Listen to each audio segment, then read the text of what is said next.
What's up, TYM, Twitterverse? J360 coming at you with yet another Frost video.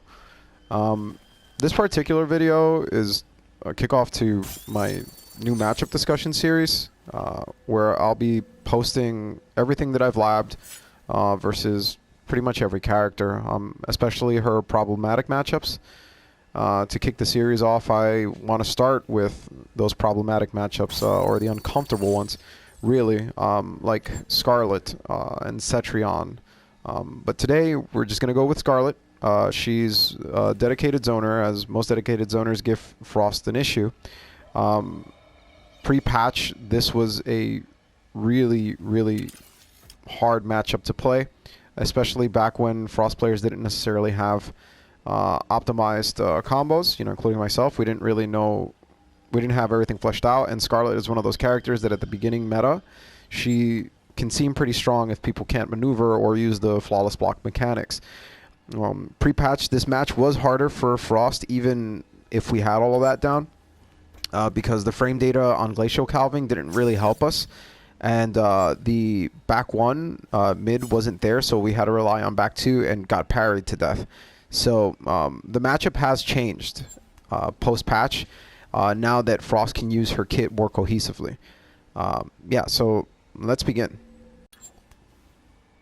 Okay, and to begin, I would just like to go over two of Skarlet's strings that do not have flawless block gaps.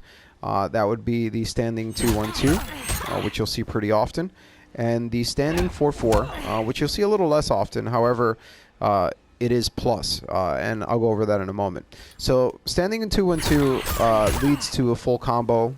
It launches a character so that Skarlet could get some meterless damage and knock you full screen to continue zoning you. However, it does have a downside, as it is full combo punishable. So it's -11 if you notice on the frame data on the bottom right. So that also means that since it is -11, we get a guaranteed throw reversal. Throw reversal is 10 frames. Anything 10 frames and under, guaranteed grab. 10 frames and over, yeah. So regardless of the distance, even at the max distance for this, you get a guaranteed throw reversal. Even has it as throw punish, because I guess I did it a little too late. But yeah. Next, the standing 4-4. This does not have a flawless block gap either. It is +6. However, both hits are highs. So if you're neutral ducking, this is something you can punish even in between the kicks. Or if you want to take the safer route, that. You can even kind of just mash it. Doesn't matter. You're never going to get hit by it. So one thing to know about this string is that if you block the first kick, you cannot duck the second, as it jails. So you're going to get dinged in the face for it. So yeah, those are her two gapless strings. Okay, and now time for the fun stuff. Flawless gaps. So Skarlet players have these two strings, standing 1-2-4 into Blood Tentacle, and standing forward 4-3 into Blood Tentacle. Both standing 1-2-4 and forward 4-3 are -1 on block without anything added to them. So Blood Tentacle is just a bonus. It's one of those strings, both of those are those strings where on hit they combo, and on block they're safe. So in order to defend against these, 1-2-4 has a flawless block gap. So the flawless block gap is in between the 2 and the 4.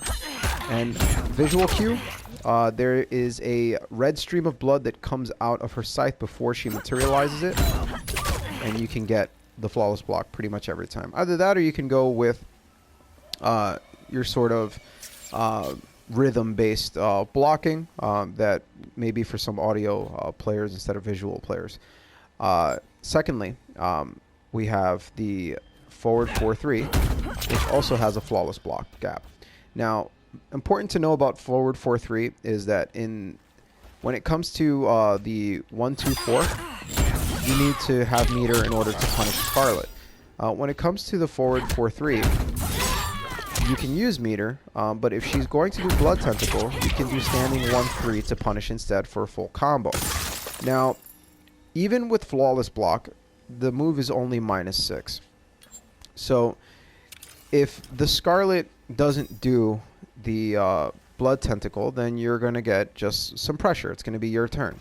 However, if you, for some reason, mess up the Flawless Block on the forward 4-3, if you Flawless Block the Blood Tentacle instead, you get a full combo punishment as well. Because Blood Tentacle goes from -6 to -16 when Flawless blocked.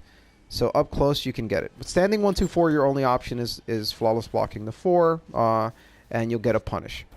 Now what you do when you get the hit is up to you. Try to inch Skarlet closer to the corner, as that's where you want to have the character to fight. Okay, just to go over the neutral against Skarlet up close. So when it comes to it, we've already gone over the Flawless block strings. So when it comes to fighting Skarlet up close, you have your options of punishment. And that's generally the range you want to be in. Either like right on top of Skarlet or right outside of her forward 2 range. If you're right outside of forward 2 range, you can always punish with forward 2 of your own, or you can like auger lunge if you make a hard enough read. You know, plenty of options that you have at your disposal. You can even back 2-2, of course, for full combo. Now, outside of that, once you are within kind of like this weird range inside of her forward 2, but not quite close enough to her, she can start canceling things and making it so that you have to respect whatever she does afterwards. But when it comes to this, the character does still have the issue where she can get punished for things. So let me do this proper. Okay, so when it comes to it, forward 2 into Bloodshot can be down forward. Forward 2 into Blood Tentacle cannot. Forward 3 into Blood Ball can be down forward as well. So both those options can be down forward, right? So this one and this one. Now, a problem with both of those options as well is that when close enough, you can full combo punish them. Right? So you actually have more time than it looks. You cannot full combo punish this one by ducking because, once again, it's mid and it's only -6 on block. But, like we learned before, you can flawless block this and get -16 going and full combo punish. So that's something to be informed about, for sure. Now she can always just finish her string, right? That way you can't really neutral duck, you can't down 4. However, you can flawless block. And when flawless blocking, even at max range, you can punish with back 1-2. Because her back 1-2 is 11 frames and she's -12. Now, it seems a little tricky at first, but it's all about labbing as usual, right? You'll notice that as I'm doing this more and more right now, I'm even getting used to it. So, her forward 2, depending on the read, depending on what she goes for, you can punish as well. I mean, she has the option of doing the low projectile, but that can be jumped over on reaction, and she has the option of doing parry, and you can scout that out, and she gets blown up even worse. But it's really important to know your options, because them just abusing you with this over and over again, feeling like there's nothing you can do about it, will frustrate you. You'll be frazzled, and you'll lose the match even faster. Yeah. So when it comes to the zoning war, Frost has quite a few options to maneuver around the obstacle course that is full screen Skarlet. Now, we've all seen the patterns, few tentacles here and there that really punish us for trying to maneuver without Skarlet's permission. So just so that you see this firsthand, this is the classic. You try to duck the high ball, but then you get jailed in by the tentacle. You have a few options. First one really is just jumping over if you feel they're going to try to jail you. That way you get into a quick hop, skip, and a jump to get into back 2 range of Skarlet, which is where you want to be. Or you can go the more conservative route that really nullifies any other round of projectile she may have, and that's doing a reversal glacial calving. So when you do that, you prevent her from doing another fireball immediately, so you have some time to walk forward. Thanks to the recent buffs, this is a viable option now, because even if she decides to do 2 of those, she can't punish you. Hell, even if she decides to teleport, you have enough time to turn around and punish her for teleporting. You're completely safe. So, rule of thumb, if you see that a tentacle is coming your way and you block it, glacial calving every time. It will remove all of her other zoning options for a very short period of time that gives you time to advance. And if you want to really put on the heat, then you can do the meter burn glacial calving, so you can walk forward and try to scout another projectile and punish accordingly if she does go for one. So yeah, I mean, it gets you to where you need to be within that zone of back 1 or back 2, or right outside of her, you know, like 2-1-2 range. Then you're in a good position. You don't have to take so many hits to get in on Skarlet. I used to think that until I finally labbed this out, and Frost can fight this quite well. I mean, you can even go for some interruptions with core discharge. Core discharge is 7% and Skarlet's tentacle is 8%. So if you have a life lead, sure, you can go for it, because she mathematically won't be able to trade with you every time, and they both have knockdowns. But I think it's just the best option, really, is just to nullify any second round of zoning she has with this. So the last thing really to look out for when it comes to the neutral game is getting put into block stun by any one of the strings that we've already gone over. So I mean, you guys know how to defend against that after just even getting past that first part of the video. But it's her parry. If you start to get desperate, Skarlet will parry you, and her parry looks very similar to her block, which is really annoying. But you have to be careful. So just know that it can beat your auger lunge, it can beat forward 2, it can beat back 1. It pretty much beats everything except for lows and jump-ins. So once she gets this going, it's all about the reads, right? If the moment you see a Skarlet player start to do a parry, I think it's time to jump in. It's your safest bet, or you can do down 4. Skarlet can cancel out of it fairly quickly, but at least you'll get her either into block stun, or you'll land the down 4 and stagger her into more pressure. But yeah, it's getting around the projectiles. Glacial calving is key. The buff made it so that the matchup full screen is not as harsh, and it's really not bad at all. You just have to be patient. As a Frost player, you have the tools to really maneuver around all of this and get to where you need to be, and try to make Skarlet use her meter. Now to go over one of Skarlet's many tricks in the bag. She has the ability to teleport. So like every other teleporting character, she can either teleport directly behind you. This is the stock teleport. She can teleport directly in front of you. She can teleport in place, and she can also teleport far away.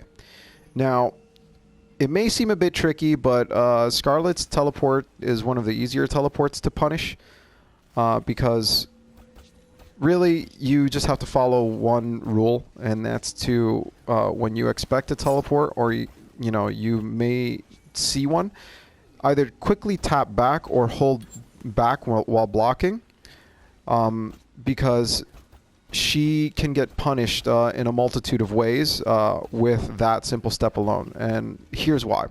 So when she teleports, you can punish with standing 1-3. You can punish with back 1-2, right? And that's for the stock teleport. Now, here's what happens if you try to teleport a little too preemptively. You whiff standing 1-3, and then she can full combo punish you. Also, if you just stand perfectly still, you can still punish it, right?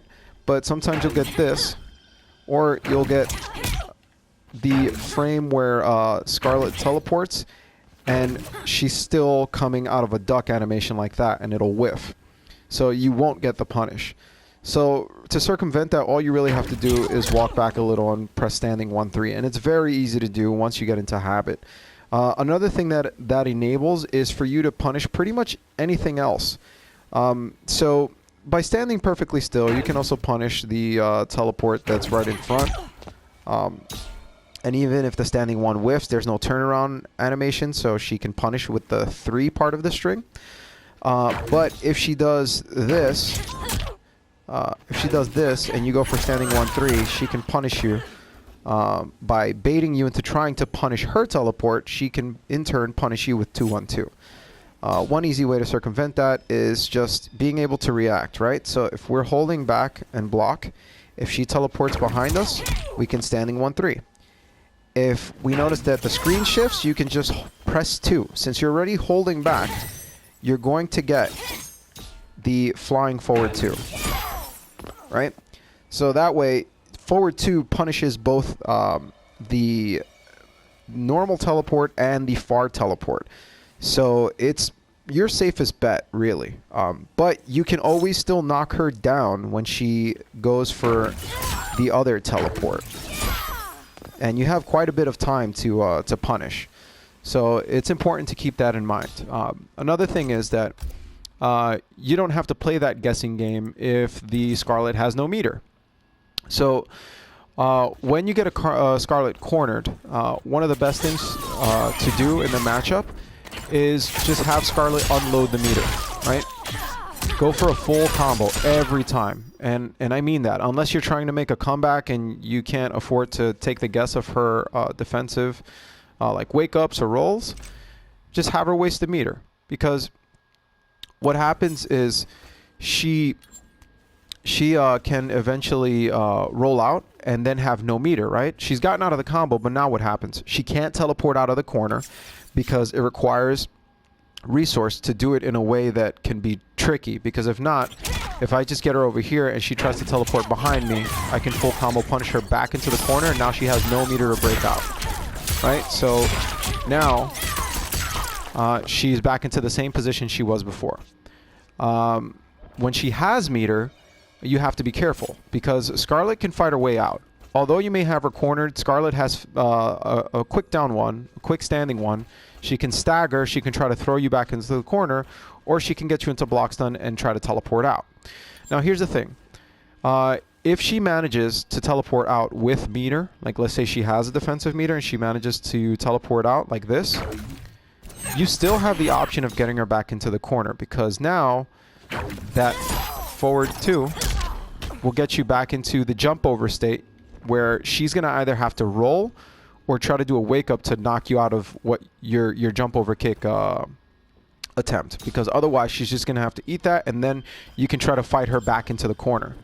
And if you do get a hit like this, whoops, like this, you can always just get her right back over here and continue the pressure. This game is all about meter management. Frost needs her offensive meter more so than her defensive meter in this matchup, but she still needs defensive meter in order to flawless block and punish accordingly. Skarlet needs her defensive meter more so than her offensive meter in this. Even though her offensive meter gets her some life back, she's really only going to try to use it for that. Otherwise, her defensive meter is everything that she relies on, because Skarlet needs to be in this position to where she can 2-1-2, she can like outrange you with forward 2s and staggers. So really getting her to drain her defensive meter is one of the best things you can do. It all just goes back after that to solid frost play and your knowledge of mix-ups on the character in the corner and what you can and can't do. Now, just to wrap up the video, I know I didn't go over the second variation where she has the slower blood ball, but to be honest with you, the gameplay doesn't change much outside of her lacking a teleport and just being able to gain health back. The same rules apply to the zoning in that as they do in this variation. Really, it's just about keeping a life lead. Once you have a life lead, you can take a bit more risk with projectiles and trade. And if you're low, you really have to just try to walk in and just be safe or be just be cautious because even if you can flawless block at a certain point, it's kind of hard to flawless block online. I just want to reiterate that this is all really useful for the offline matchup, and online it works as well. I'd say under 100 ping. Anything past that, you know, realistically, it's going to get hard. So the matchup may seem harder than it really is. But if you follow the same kind of like patient like steps to like really get in, the matchup's not going to feel that different as the offline matchup. So, you know, Skarlet, even though I showed nothing but countermeasures to what she does, Skarlet has the options to stagger. She has the options to really like keep you guessing because she doesn't have to fully commit to you know, some of her good options. So she's a bit limited, but she does fight Frost well. Both of these characters I feel like are the yin and yang. They're both close to like middle of the road, but one is better at zoning than the other, and the other is better at doing damage and capitalizing when they get a hit. So yeah, this is the Skarlet matchup in a nutshell. If there's anything I missed, let's discuss it in this thread. And this is the first of the series. Next, we're going to be going over Cetrion. So look out for that video coming within the next few days. Thank you guys, and later.